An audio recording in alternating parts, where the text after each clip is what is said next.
Okej, witajcie. Czy wszystko słychać?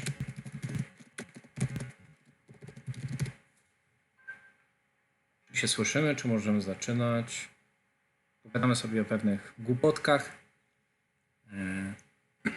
Jakby ktoś oczywiście miał na początku jakieś pytania, to oczywiście zapraszam do dyskusji. I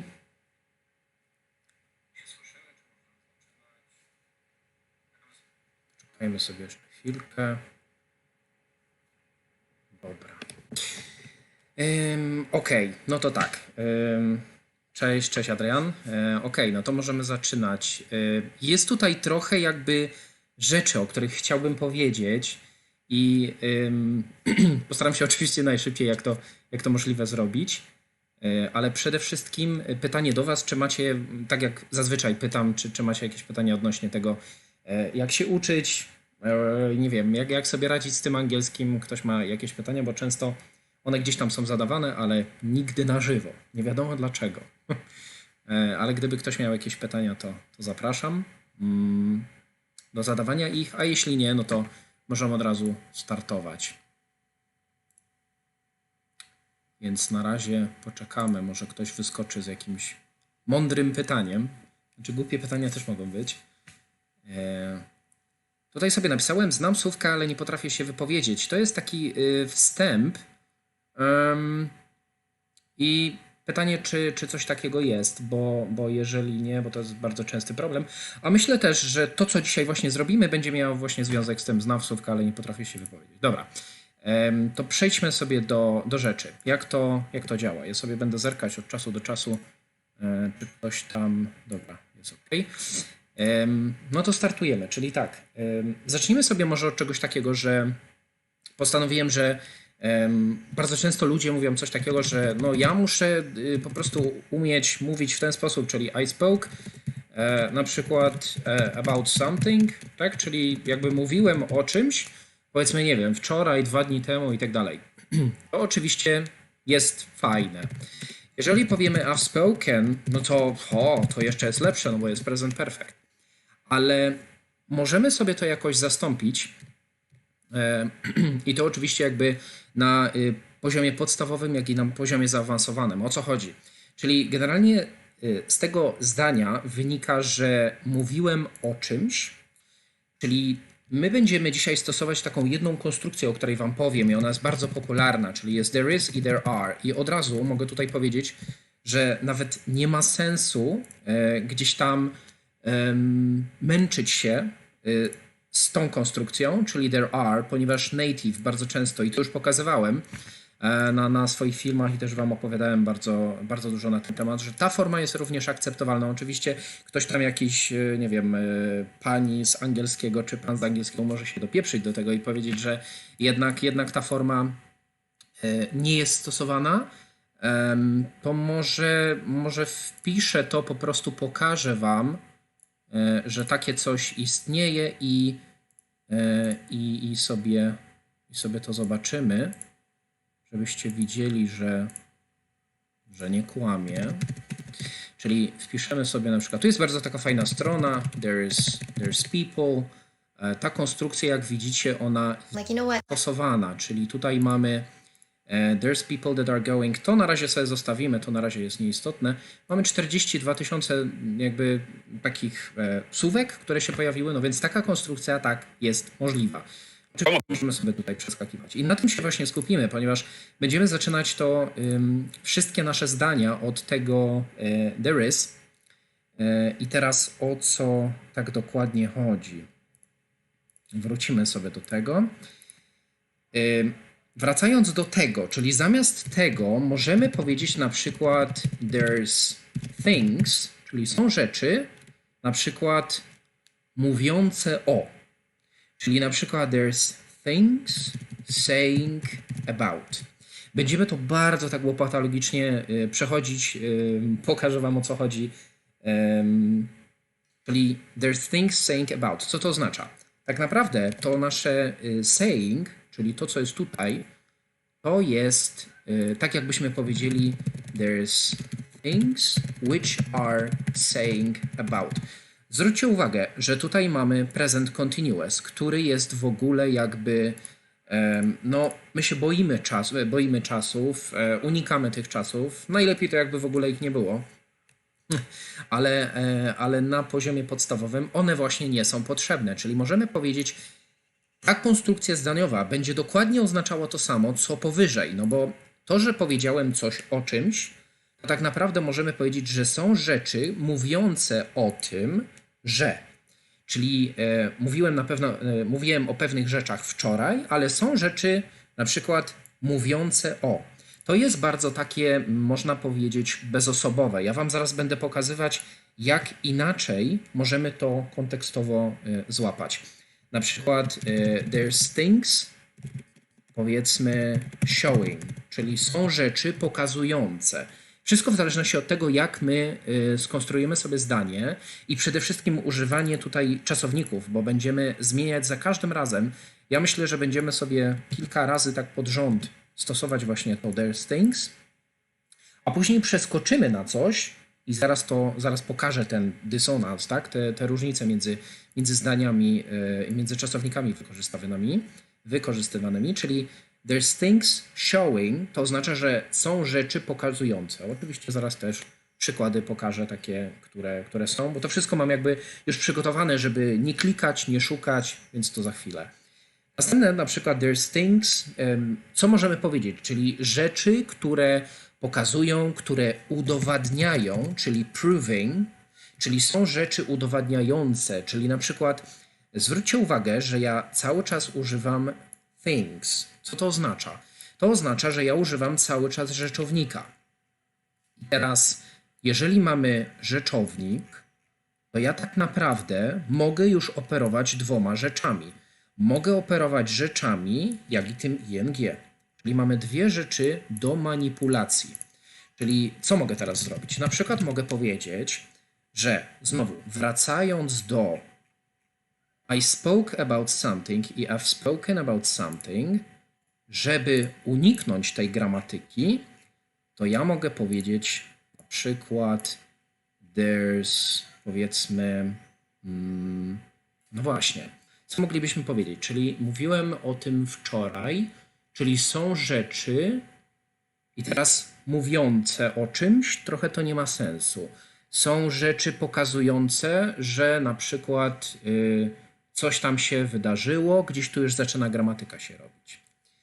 Pokażę Wam teraz dwa zdania, żeby zobaczyć różnicę. Zobaczcie, jest firma, tu już sobie napisałem specjalnie, wysyłająca produkty do Chin, tak? A tutaj jest firma wysyłająca ludzi do Chin. Powiedzmy jakichś specjalistów, ekspertów, nie chodzi mi o tych ludzi, więc no właśnie, mamy jakby dwa zdania, czyli na przykład zamiast mówić, że mówiłem o tym gdzieś tam wczoraj na prezentacji, w pracy czy coś takiego, to możemy powiedzieć, że były pewne kwestie, na przykład dotyczące tego, tego i tego. Nie wiem, czy nadążacie.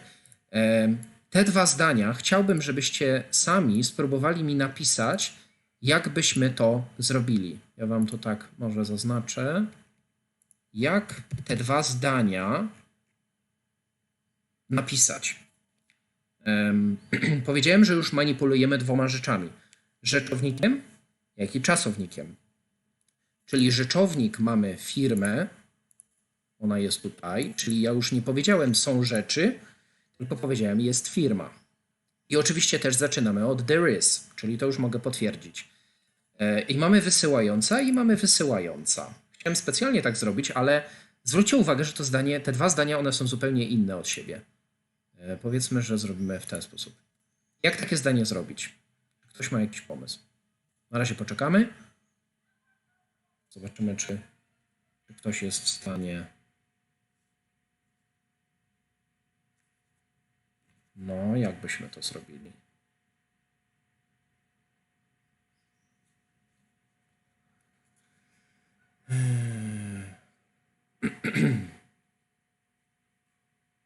No jakby to było. Czyli jest firma wysyłająca produkty do Chin i jest firma wysyłająca ludzi do Chin. Manipulujemy tutaj jedną rzeczą, tak naprawdę, no bo firma jest ok, ale tu mamy wysyłająca i wysyłająca, ale tu mamy ludzi, tu mamy produkty. Czyli mamy zupełnie inaczej. Czy ktoś ma jakiś pomysł? There's company sending products to China. Ok. To oznacza, że są produkty wysyłające. Nie, chwila, jak to było? There's a company sending products. Ok, czyli jest firma wysyłająca produkty do Chin. Dokładnie. Czyli mamy firmę wysyłającą produkty do Chin. Gdybyśmy chcieli powiedzieć, jest firma teraz wysyłająca ludzi do Chin, to będziemy zmieniać, czyli nie będzie products, tylko będzie people. Czyli tak naprawdę zmieniamy bardzo duży kontekst, no bo tu wysyłamy produkty, a tu my wysyłamy ludzi, ale mamy czasownik. A teraz, czyli tak naprawdę co tutaj się stało? Wymieniliśmy się rzeczownikami. Tu są produkty, tu są ludzie. Ok. A co by było, gdybym ja teraz na przykład zastąpił wysyłająca, na przykład jest firma, powiedzmy zatrudniająca ludzi. I teraz zamieniam sobie na zatrudniająca. Musimy poszukać czasownika zatrudniająca. Wcześniej właśnie gdzieś tam było o tym słownictwie. Takie konstrukcje Wam umożliwiają co? To, że jak uczymy się słówek, rzeczowników, czyli już widzicie, że te rzeczowniki możemy tutaj wrzucać. I takich form oczywiście jest więcej. No na razie pokazuję jedną, żeby Wam pokazać, jak to działa. Czyli rzeczowników możemy się uczyć, wtedy ma to sens, bo zaczynamy jakby, zobaczcie, już mamy całe zdanie. Mamy całe zdanie, możemy sobie je normalnie mówić. Mamy rzeczowniki, jak i czasowniki, czyli polecam, żeby uczyć się rzeczowników, jak i czasowników. Nie musimy uczyć się jakiejś tam na razie formy trzeciej, drugiej, po prostu conditionali i tak dalej. To nie jest istotne. Natomiast jeżeli ktoś tam już jest na jakimś tam poziomie zaawansowanym, to wiadomo, zamiata tam wyżej i chce się tego uczyć, ale to zaraz jeszcze będę o czymś mówić. No i jakby to teraz było, czyli there's company employing, tak, people to China może być, albo po prostu hiring, nie? Czyli też możemy hiring. Employ to też jest zatrudniać i też jest ok. Czyli tutaj ustalamy jakby czasownik, jak i rzeczownik. I widać, że jest różnica, bo znowu, gdy wrócimy sobie do tego pierwszego zdania, czyli I spoke about something i będziemy chcieli to zamienić jakoś, to musimy zrobić tak zdanie, żeby ono miało sens. Czyli jak to zrobić? Znowu będę cały czas wracać, bo chcę Wam pokazać właśnie jak omijać to. Czyli już widzimy, że jest różnica. Czyli na przykład there's things saying, no to oznacza to, że są rzeczy mówiące o czymś. Ale jakbyśmy na przykład powiedzieli, że są rzeczy, no to może zmieńmy rzeczy na ludzi. Zobaczcie, jak zmienimy sobie there's people albo there are people, jeżeli ktoś by chciał się temu upierać, to there's people, czyli też możemy sobie tutaj na przykład wstawić przeszłość.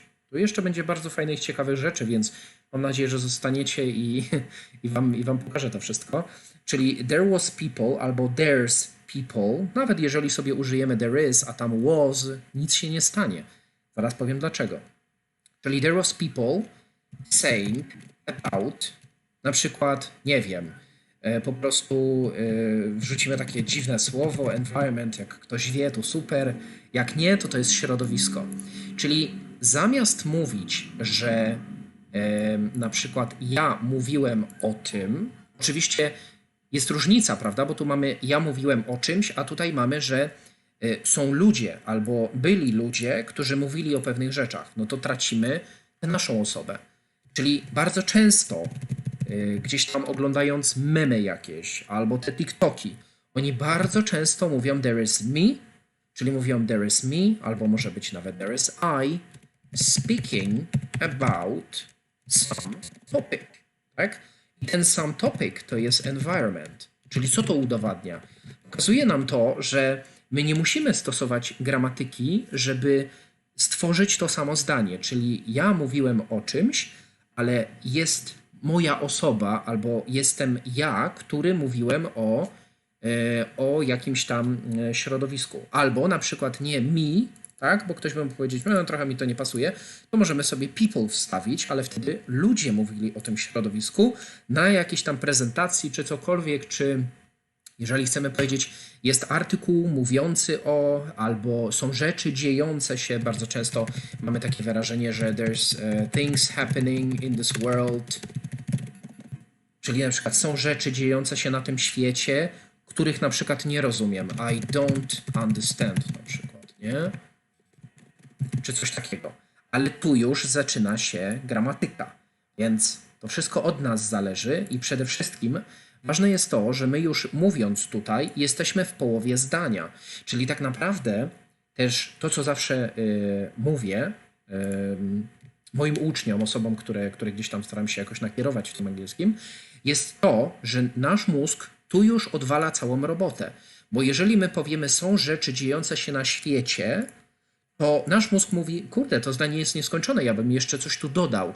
Czyli jak mówimy na przykład, że są rzeczy dziejące się, są ludzie pokazujący pewne fakty, jest telewizja pokazująca to i to, jest życie, które kierujące nas, czyli kierujące nas na przykład w tym kierunku, takie trochę masło maślane, ale moglibyśmy, czyli na przykład there's life leading us to something, na przykład, tak? Czyli jest życie jakby kierujące nas do czegoś. Tutaj stosujemy na razie tylko tę jedną formę i na tym się skupimy, żebyście mieli cały obraz tego. Czyli plusem jest to, że już jesteśmy w połowie zdania i nasz mózg będzie po prostu chciał jakby dorzucać sobie słowa, które no, gdzieś tam będziemy mieli w głowie. I gdyby ktoś się pytał, Maciek, jak się uczyć słownictwa? Właśnie w ten sposób. Czyli jeżeli na przykład ja mówię there is a lake, powiedzmy, jest jezioro, to ja teraz na przykład mówię coś takiego, że jest jezioro, które znajduje się na przykład powiedzmy obok, nie wiem, mojego domu, czy coś takiego. Obok mojego domu to jest tylko, nie wiem, park dla dzieci, więc jeziora nie ma. There's lake, który znajduje się obok mojego domu, czyli o co chodzi? Chodzi o to, że które znajduje się, zamieniamy sobie to słowo, które znajduje się, bo ono jest bardzo skomplikowane. Możemy powiedzieć there is lake albo a lake being next to my house.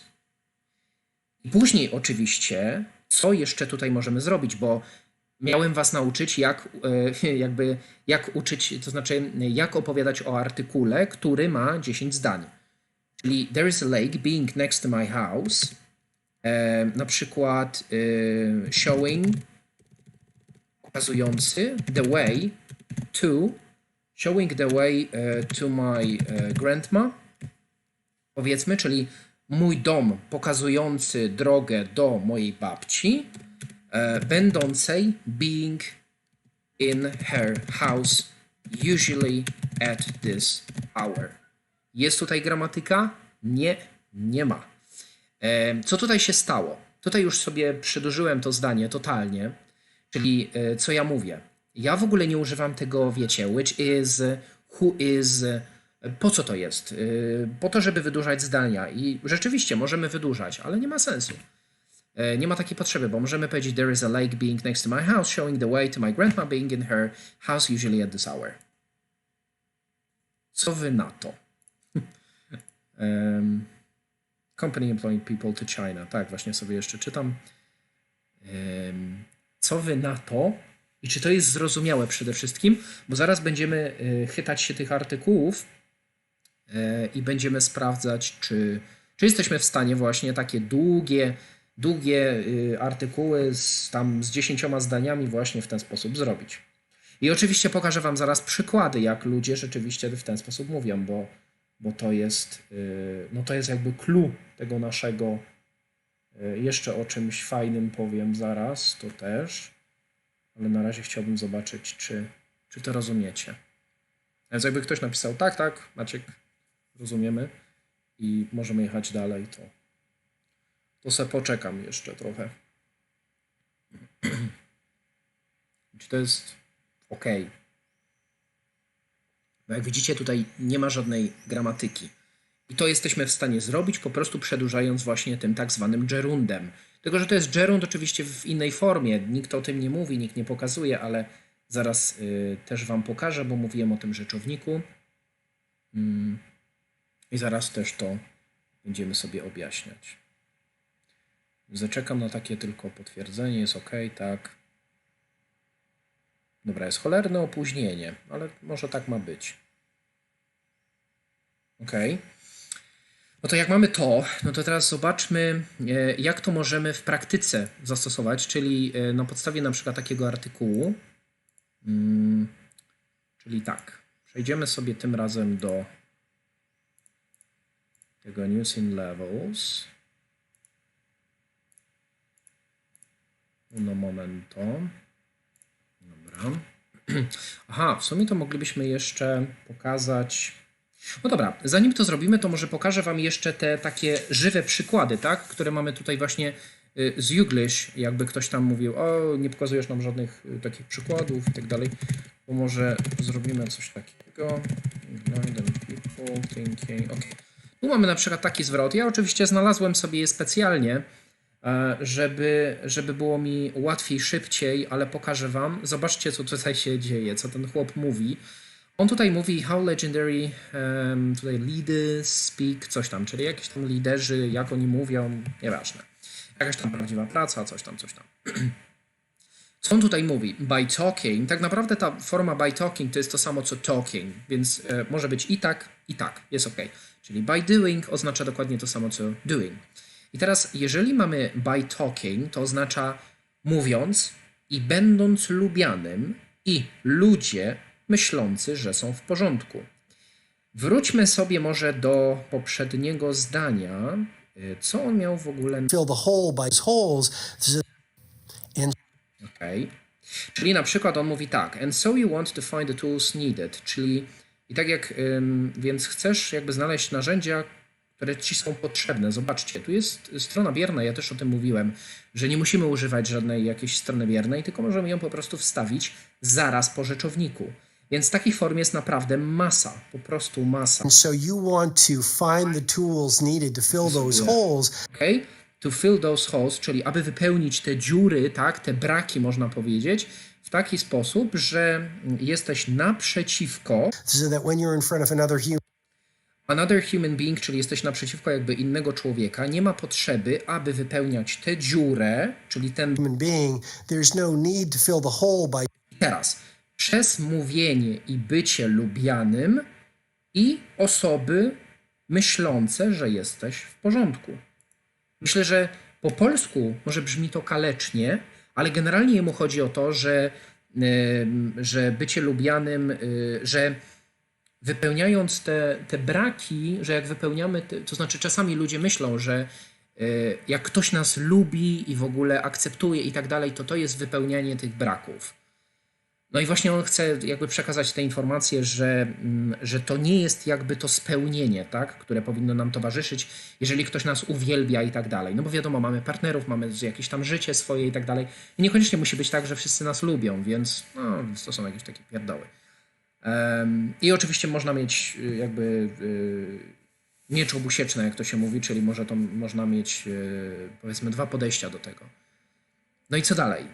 I to jest na przykład jeden ten przykład, który jest właśnie tutaj pokazany, że mamy rzeczowniki, tak? Czyli mamy people thinking you're cool, czyli oznacza, że ludzie myślący, czyli nie ludzie, którzy myślą, tylko ludzie myślący. Zobaczmy sobie inne i już będziemy przechodzić do tych artykułów. Czyli doing job, being reliable. I na przykład mamy tutaj showing. Zobaczcie, jak oni czaskają tutaj tym ing. Dobra, widzę, że teraz showing new things. Chcę mi coś znaleźć.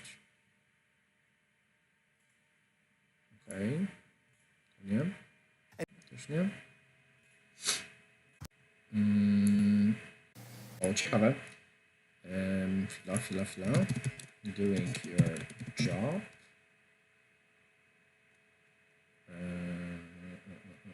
Job being O, jest, ok. Dobra. No i mamy następne. Doing your job, czyli wykonując. On znowu tutaj na przykład może powiedzieć, znaczy ona może powiedzieć, że wykonując swoją pracę, będąc reliable, oznacza, że taki reliable worker, czyli oznacza, że to jest taki pracownik, który jest godny zaufania na przykład. I being kind, będąc miłym. Czyli na przykład możesz zyskać wiele, you can get a lot, albo achieve a lot, being kind. Czyli being kind, będąc po prostu miłym. Czyli to jest właśnie to przejście. Albo na przykład there are people, czyli są ludzie będący miłymi, czyli są ludzie, którzy są mili. To jest dokładnie to samo. Sprawdźmy jeszcze jeden, czyli he created a company doing it. O, to też jest ok. Tam było bardzo dużo tego ing, a tutaj mamy na przykład jedno. He created a company, czyli znowu wracamy do tego, że każdy rzeczownik umożliwia nam to, że po tym rzeczowniku możemy wstawić właśnie ten ing, czyli on stworzył firmę robiącą to. Robiącą co? Nie wiem, bo nie oglądałem tego, ani nie wiem tak.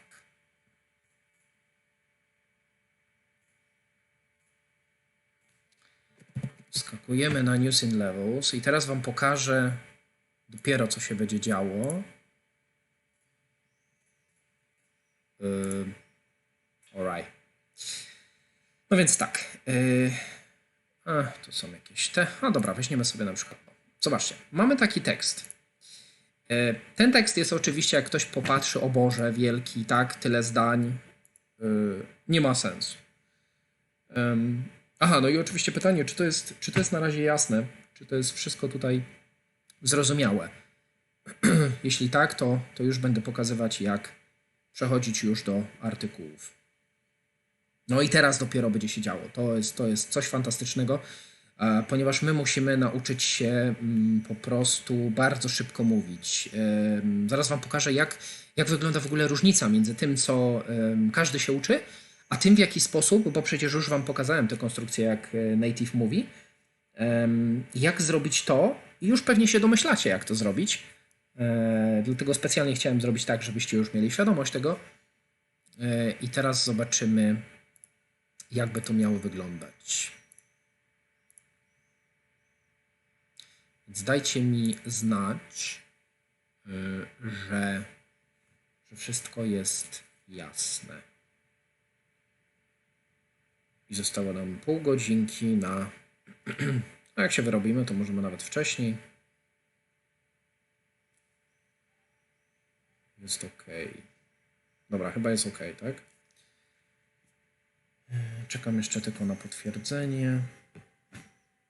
I możemy śmigać.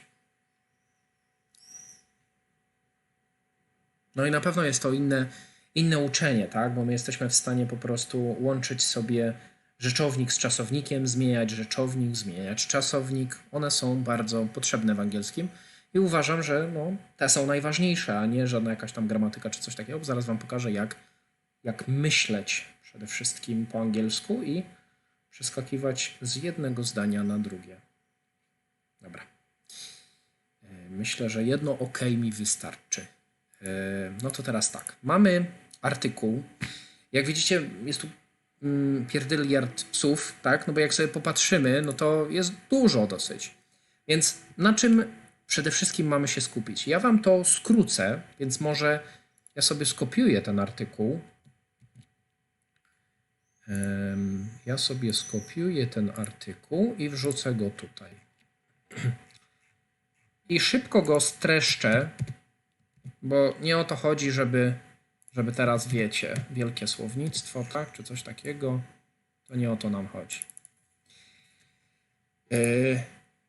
Jak już znamy kontekst, czyli na przykład jesteśmy w pracy, już doskonale wiemy, co chcemy powiedzieć, bo jakaś tam pani Grażyna powiedziała, że no trzeba to wysłać, tam trzeba zadzwonić i tak dalej, czyli są ludzie, którzy czekają na to, wiesz, musimy się spieszyć i tak dalej, deadline, nie, w ogóle, no to właśnie jak już mamy ten kontekst, czyli weźmy sobie ten cały kontekst tego tekstu, co tutaj się dzieje. Tu jest jakaś La Palma, jest to miasto na Wyspach Kanaryjskich.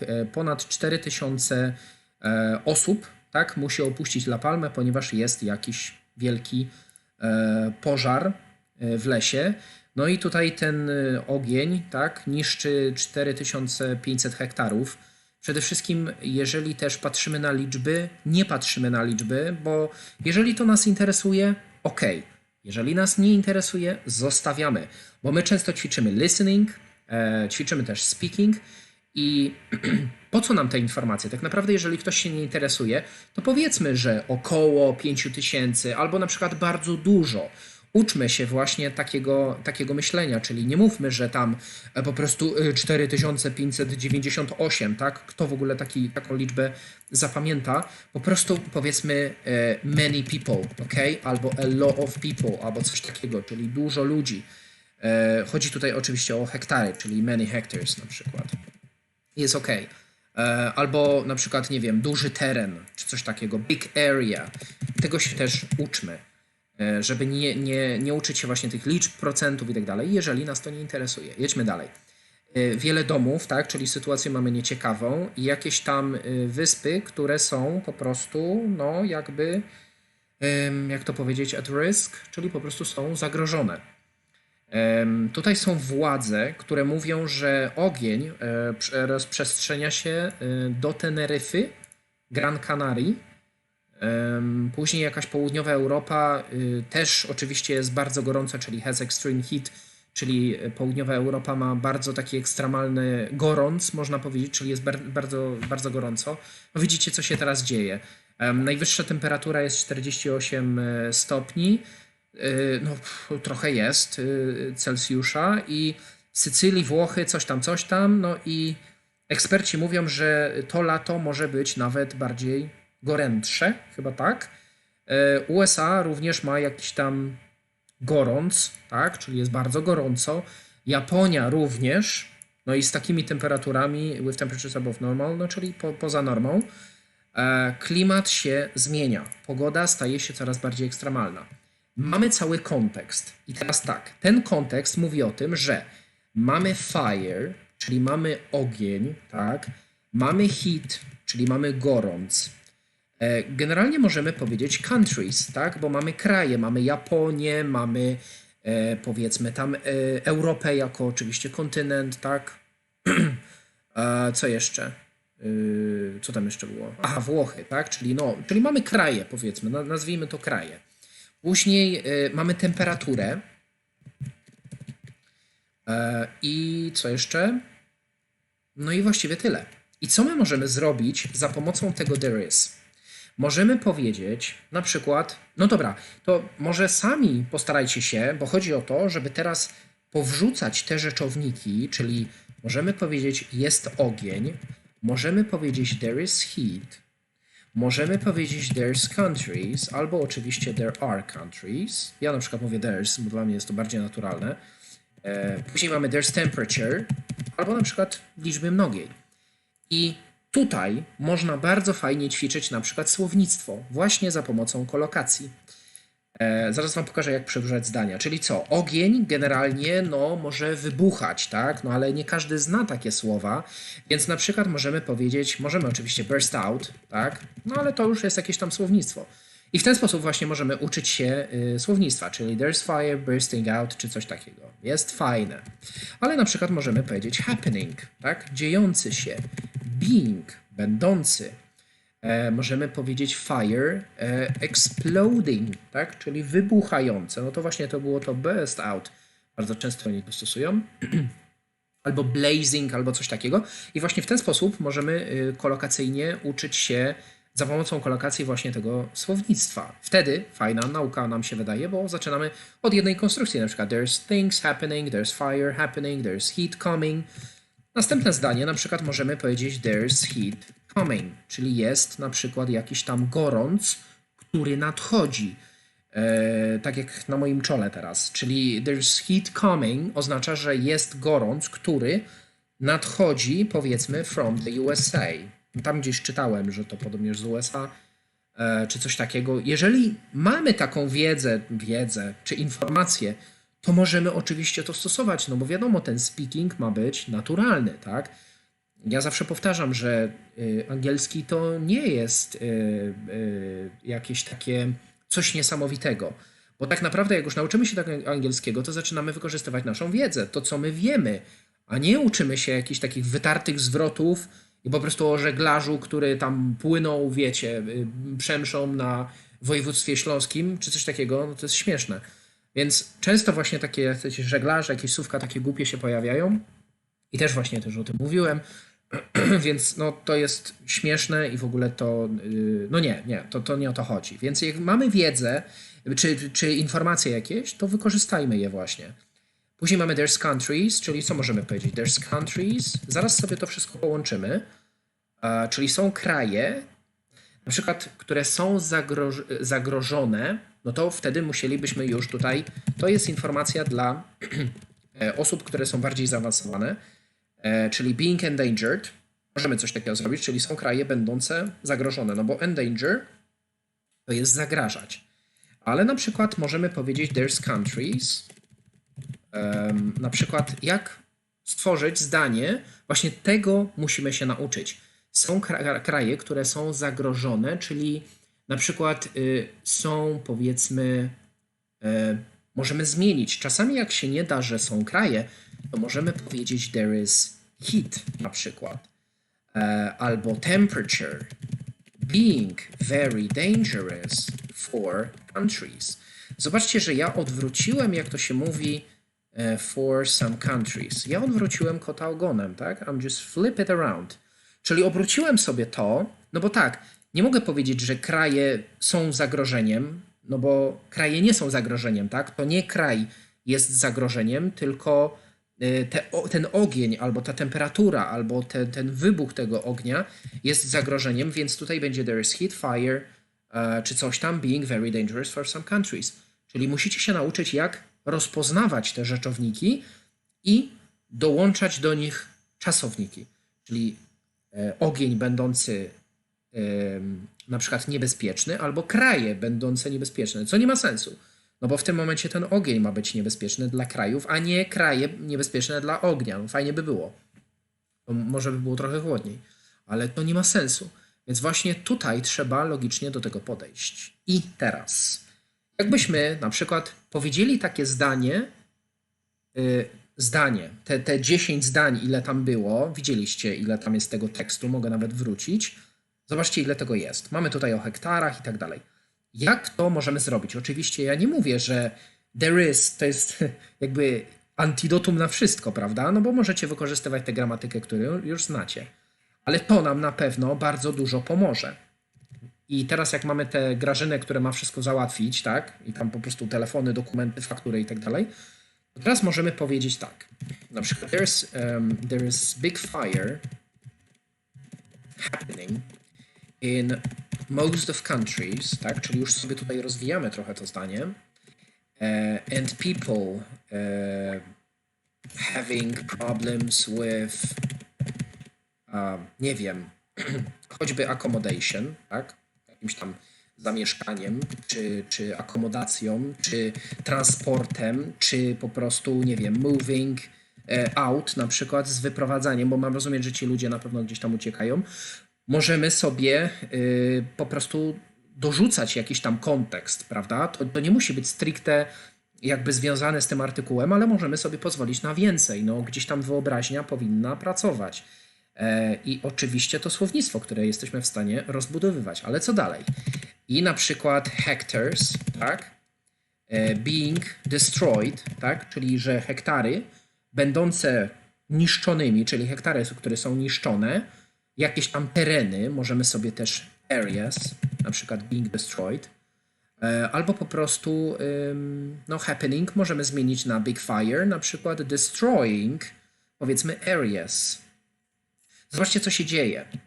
Zdanie już mamy, prawie jesteśmy w domu, bo to, co ja powiedziałem, to mówię tak, jest jakiś tam wielki ogień, tak, czyli wielki pożar, dziejący się w większości krajów i oczywiście na przykład możemy sobie tutaj dodać na przykład it's about, tak? Czyli tak, żeby na przykład to jest w związku z tym, albo to jest o, and also na przykład też możemy, and also, albo tutaj jakby ktoś tam chciał, it's also, jak już tak trzymać się.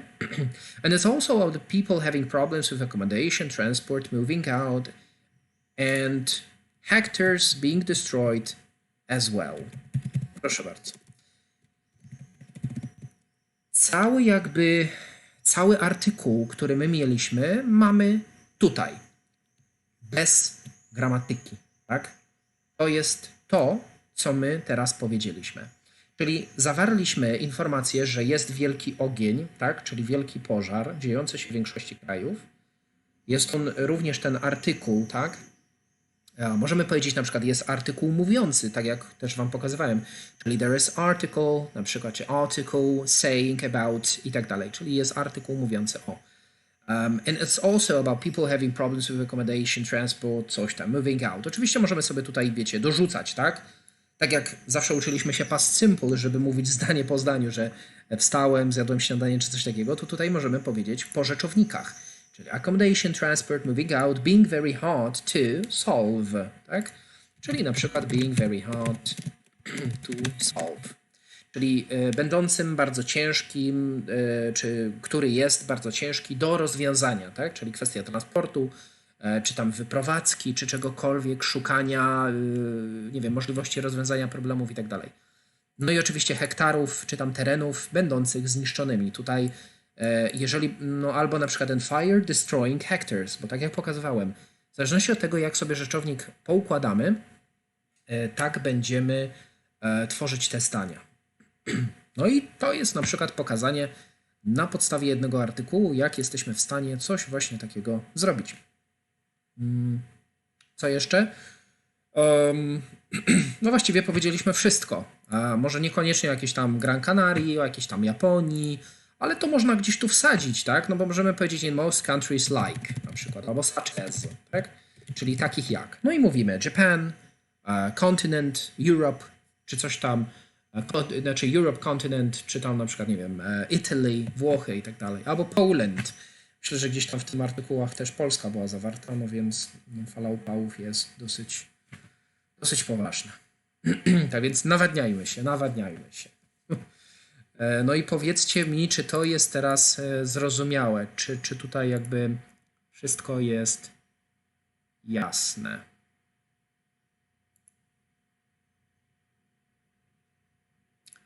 Czekam na potwierdzenie.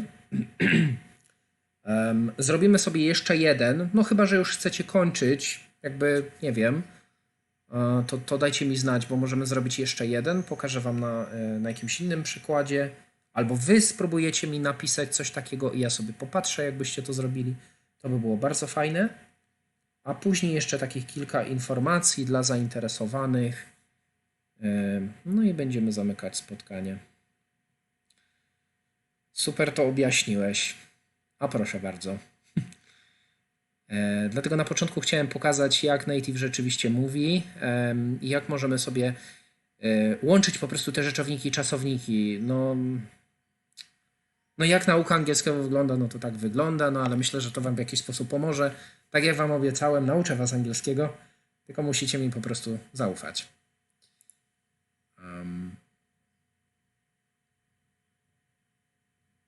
I teraz się zamykam. I jak wszystko jest clear, to możemy cisnąć dalej. To znaczy zrobimy sobie jeszcze jeden artykuł. No i tam jeszcze jakieś info poleci.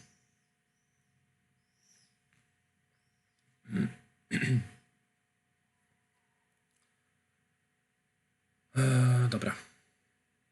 OK. Albo ktoś ma jakieś, nie wiem, pytania, tak? Albo uważa, że nie wiem, może coś za szybko powiedziałem, albo zły akcent, albo coś takiego. To spokojnie można o tym pisać.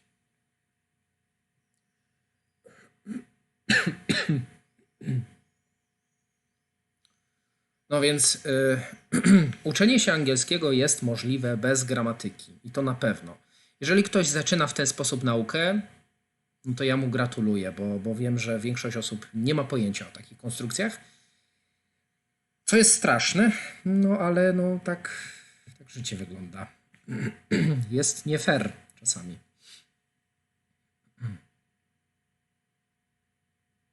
OK.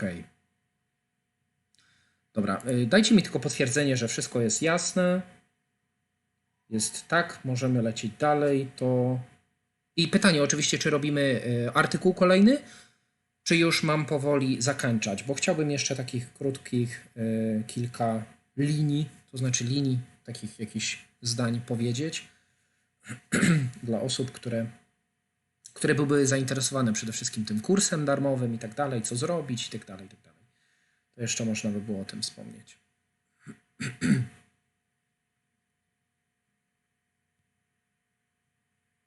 No to jak? Jak to będzie?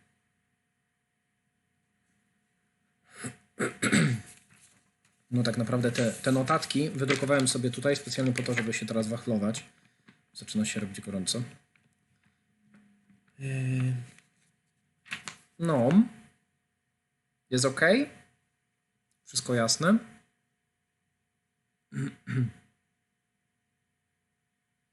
No, Ola mi piszesz tak. Chyba jest potwierdzenie. Dobra, no to zróbmy sobie następny artykuł. Czyli tak.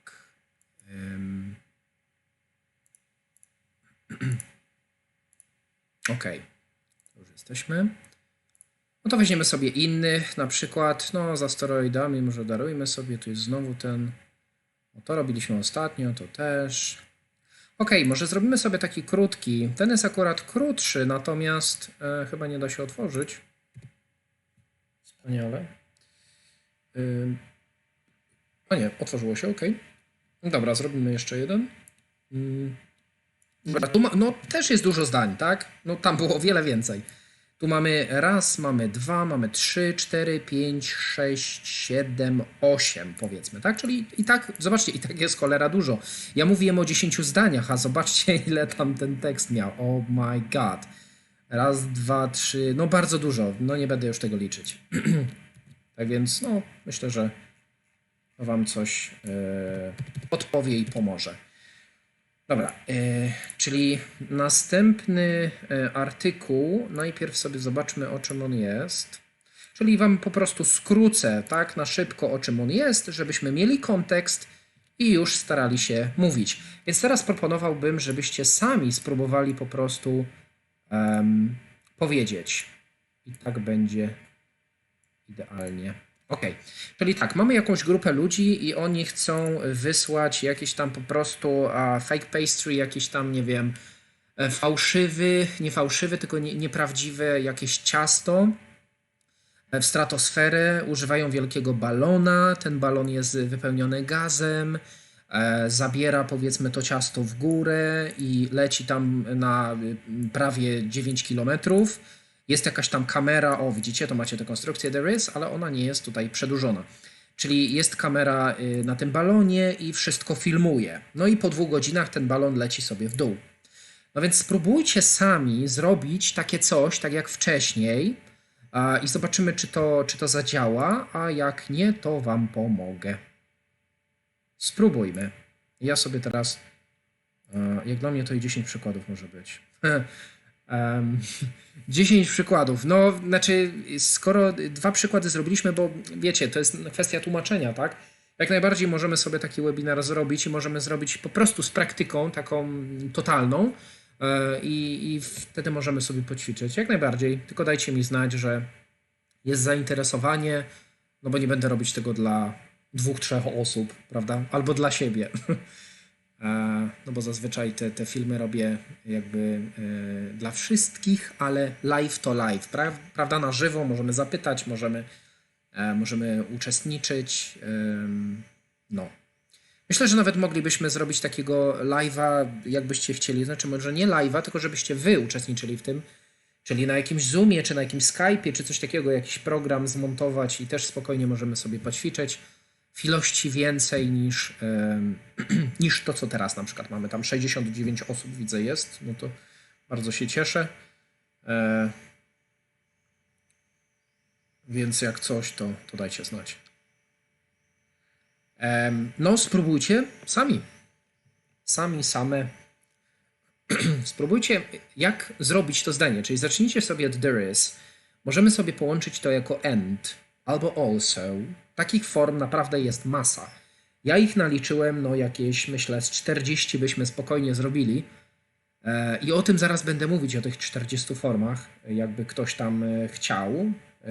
ale to za chwilę.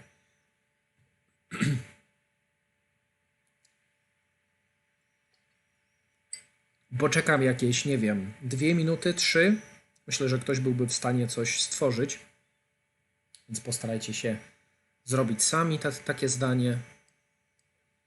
Zobaczymy, czy to jest zrozumiałe. Oczywiście, no wiadomo, to wymaga praktyki, ale myślę, że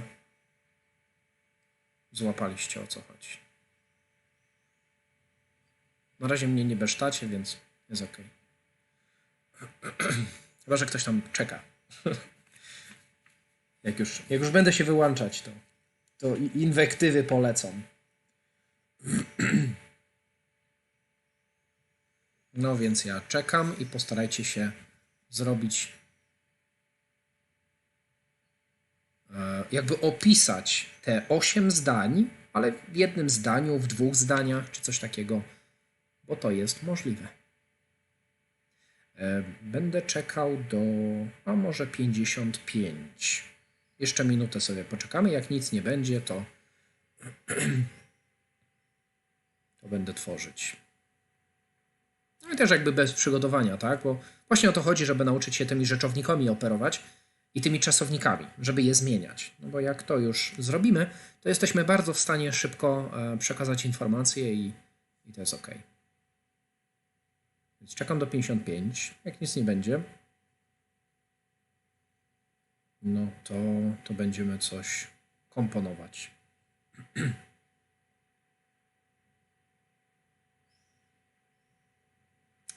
There's people wanting to send, tak? To send, ok. A fake pastry into the stratosphere. Ja bym jeszcze coś tam dorzucił. Tak, there is people wanting, jest bardzo fajnie, czyli są ludzie chcący wysyłać, czyli wanting to send a fake pastry. I teraz na przykład po tym pastry weź sobie coś dorzuć, czyli dorzuć sobie ing znowu i na przykład, bo co się dzieje? Oni chcą wysłać ten fałszywy, czy ten nieprawdziwe to ciasto, które leci w stratosferę, tak? Czyli leci do stratosfery albo czy coś takiego, więc możemy powiedzieć znowu fake pastry going to stratosphere, tak? Stratosphere, ok. O, i w tym momencie mamy już troszkę bardziej przedłużone to zdanie. I na przykład jeżeli chcielibyśmy dorzucić coś tam, to możemy powiedzieć and the balloon, na przykład being filled, czyli będący wypełnionym, albo na przykład and some people filling the balloon with gas, tak? To już może napiszę na czacie, czyli to send a fake pastry going to stratosphere and balloon being filled, or some people filling the balloon with gas, nie? I jest ok. I wtedy mamy właśnie jakby ludzi wypełniających ten balon z gazem. Czyli albo bierzemy balona, albo bierzemy ludzi, czyli ludzi, którzy wypełniają balona, albo balon, który jest wypełniany przez ludzi. Za pomocą właśnie strony biernej. There's a group of people sending a big balloon, fake pastry. No i właśnie ten fake pastry powinno coś tam jeszcze być. Czyli po tych rzeczownikach zawsze upychajcie tamto ing. Czyli fake pastry czyli going into stratosphere and there is camera, na przykład on the balloon, czyli możemy dorzucić being on the balloon, czyli na przykład kamera albo being attached, tak? Bo tam nie wiem, czy mieliśmy coś takiego. Being attached, czyli będąca jakby przyłączona do balona, nie? Coś takiego też można. Czyli being attached to balloon, recording an interesting video for these people. Adrian, no super, to jest coś takiego, tak. Ola też bardzo fajnie, tylko właśnie po tym fake pastry jeszcze można by było coś dorzucić. Zobaczcie, zwróćcie uwagę, jak Adrian napisał. To jest genialne. To jest właśnie to, jak ja chcę, żeby ktoś mówił po angielsku. Jeżeli ktoś tak mówi, to oznacza, że wie, o co chodzi i może zwiedzać stratosferę. Więc naprawdę, no to jest konkret. Tak właśnie mamy mówić. Czyli rzeczownik, czasownik z ing, rzeczownik, czasownik z ing, rzeczownik, czasownik z ing.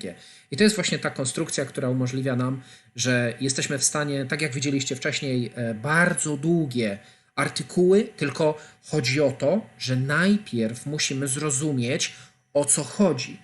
Bo jak my będziemy robić, że balloon goes to stratosphere, people fill balloon with gas, to jest masakra. To oczywiście można, tak, bo jeżeli ktoś tam wie, jak to zrobić i już ma jakiś tam poziom i tak dalej, to super.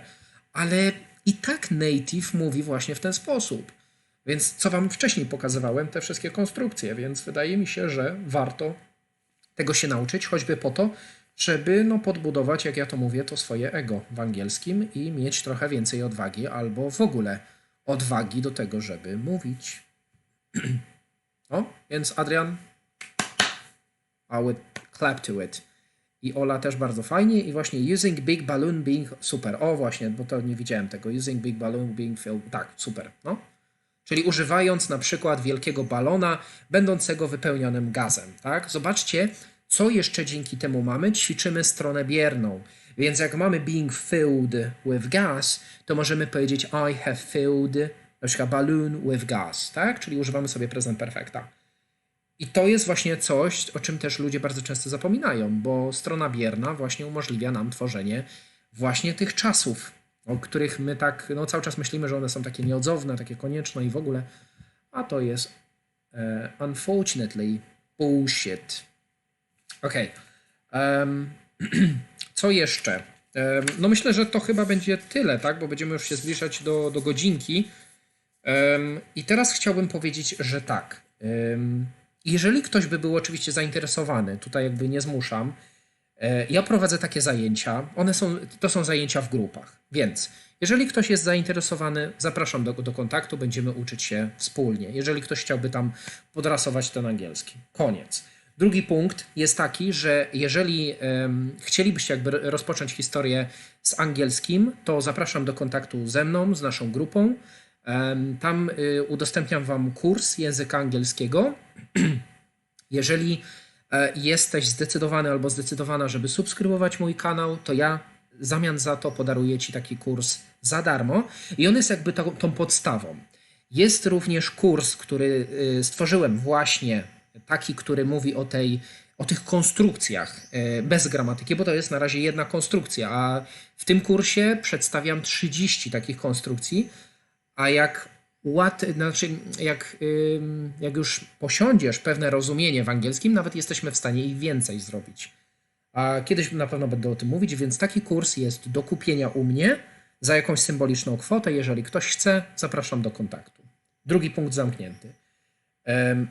I oczywiście na bieżąco cały czas wspominam o tej grupie Facebook.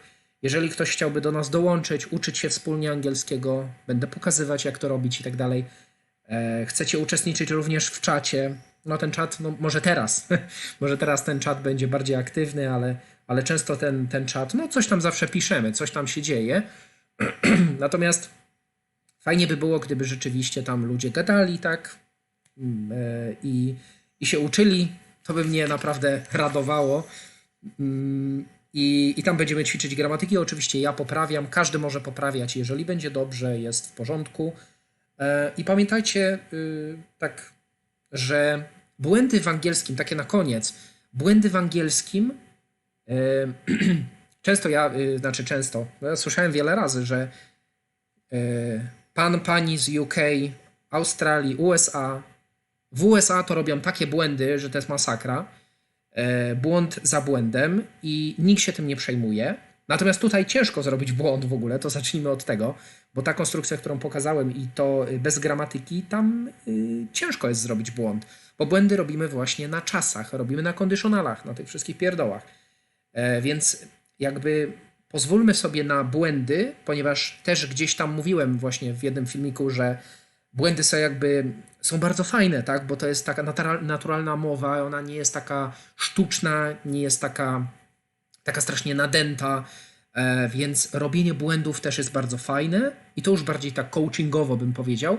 Natomiast wiele razy słyszałem od ludzi z UK, nawet od osób, które tam obecnie mieszkają, Danuta, pozdrawiam Cię niedawno, mówiła nawet, że ludzie z UK nawet mają w dupie po prostu to, czy Ty robisz błędy, czy nie. Więc za pomocą takich właśnie konstrukcji spokojnie też możemy sobie jakoś poradzić. No i tyle. Tak więc może nie to, że róbmy błędy, ale są pewne błędy, na które możemy sobie pozwolić. Właśnie na przykład taki jak ten sławny nasz there is, czyli to, co już mówiłem. A jakby ktoś chciał jeszcze zobaczyć, a nie, przepraszam, bo ja właściwie nic nie stworzyłem, więc jeżeli jesteście jeszcze, to mogę, na przykład jak ja bym to powiedział, ale właściwie tak naprawdę powiedziałbym podobnie jak wy. Czyli jak mamy to zdanie, to ja na przykład bym powiedział coś takiego, że na przykład zacząłbym sobie there is a situation happening, powiedzmy somewhere, gdzieś tam the article, na przykład albo powiedzmy zrobimy sobie it's the article saying about people filling a balloon with gas and sending it, tak? Zachęcam do tego it zdecydowanie, żeby nie powielać słów. Sending it into the stratosphere. O, to jest na przykład tak, jak ja bym to powiedział. I w tym artykule było 8 zdań, a tutaj mamy, no tak naprawdę 2. Oczywiście, gdybyśmy powiedzieli and, it's article, no to wtedy i to jest artykuł, też jest ok. I mamy jedno zdanie. Natomiast, no, tak jak pani z polskiego pewnie powiedziała, za dużo, zdanie jest za długie, trzeba je skrócić, dodać jakieś przecinki i tak dalej, to już tak śmiejąc się, ale, no, ale na pewno jest to jakaś forma, żeby poradzić sobie z tym angielskim. Na pozór trudnym. Powiedzcie mi, czy wszystko jest zrozumiałe, czy coś do was, czy informacja, którą chciałem, dotarła do was? Wszystko jest jasne. No i czy było ok? Czy było cool? Czy było cool? Czy było spoko? Czekam na potwierdzenie i myślę, że możemy zamykać spotkanie. A jak ktoś ma jakieś pytania, to jeszcze śmiało mogę odpowiedzieć.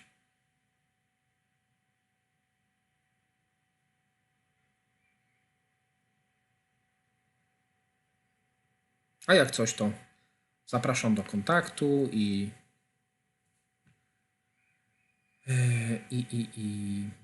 dzisiaj mamy co? A, środa, to jeszcze nie piątek.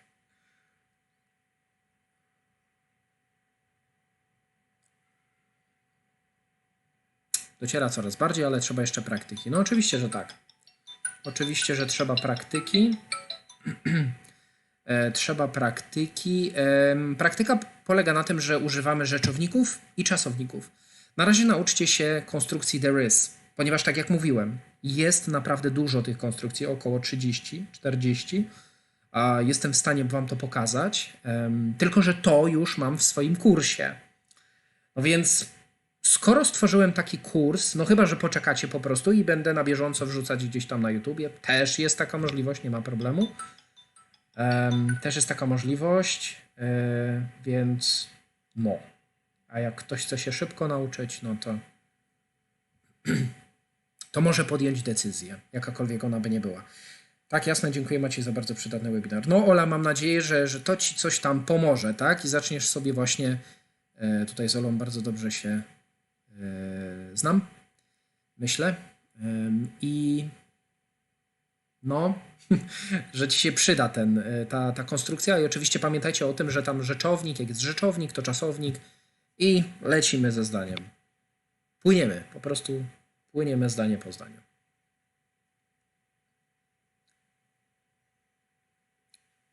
No jak chcecie, macie czat. Czat jest ogólnodostępny na tej naszej grupie i można sobie też tam ćwiczyć zdanie, możecie sobie wpisywać, no po to jest, żebyśmy się uczyli, ponieważ tę grupę stworzyłem po to, żeby no, pomóc ludziom uczyć się angielskiego. Bo różne sytuacje w życiu się dzieją.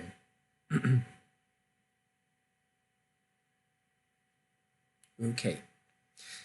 Dobra, no to co? To ja bardzo dziękuję, nie będę już przedłużać. Jakby ktoś miał jeszcze jakieś pytania, to zapraszam do kontaktu, zapraszam na naszą grupę Facebook. No i co? I miłego końca środy, nie piątku. Do piątku jeszcze czas. Trzymajcie się, bardzo dziękuję za uczestnictwo. No i co? I do następnego webinaru. Na razie. Hej!